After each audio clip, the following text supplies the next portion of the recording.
Você falou um pouco mais cedo sobre essa preocupação com assédio eleitoral. Foi uma coisa que a gente viu muito nessas eleições, muitos vídeos de patrões tentando coagir os empregados. Como é que a justiça eleitoral pode trabalhar mais ativamente para impedir esse tipo de coisa? E a gente até ter um contato maior com a imprensa, que nós muitas vezes divulgamos esses crimes eleitorais. Acho que o papel da imprensa foi essencial. A gente tem que agradecer bastante a atuação, a explicação, a elucidação dos temas.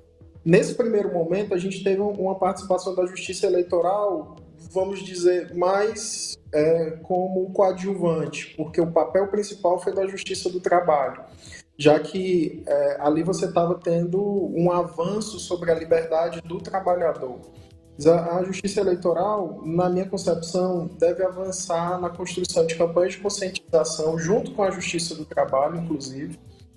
Muitos desses indivíduos fizeram acordos e acabaram se comprometendo a pagar valores a título de indenização por dano moral coletivo, dano moral ao trabalhador. E eu acho que se pode pensar na utilização desses recursos para fazer campanhas de conscientização. Conscientização dos limites do empregador, do limite do seu poder hierárquico e também do trabalhador, para saber que ele tem o seu direito de escolha, que existe um espaço bem delimitado entre o que são as suas obrigações laborais e o que são os seus direitos individuais. A gente ainda vai conversar muito sobre isso nos próximos 2 anos. Enfim, eu até ia trazer, porque um aspecto que a gente vê nos comentários dessas notícias, quando a gente publica, são as pessoas falando assim, mas você vota em quem você quiser, o voto é secreto. Mas o assédio eleitoral não necessariamente, não impede que a pessoa vote em quem ela queira nas urnas. Mas, de fato, eu queria até que você pudesse explicar um pouco o que é que caracteriza o assédio eleitoral, que crime é esse, já que, ok, no fim das contas você vai escolher seu candidato na urna, mas existe toda uma coação envolvida nisso, né? Bom, vamos lá, vamos pensar assim. Você está numa relação de trabalho e você corriqueiramente está convivendo com aquelas pessoas.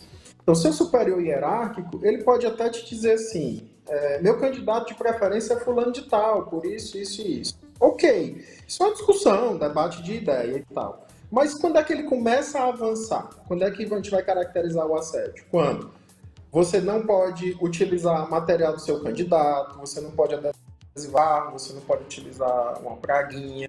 Quando ele leva o candidato da sua preferência ou pessoas que o representam para fazer eventos dentro da empresa e você é obrigado a assistir.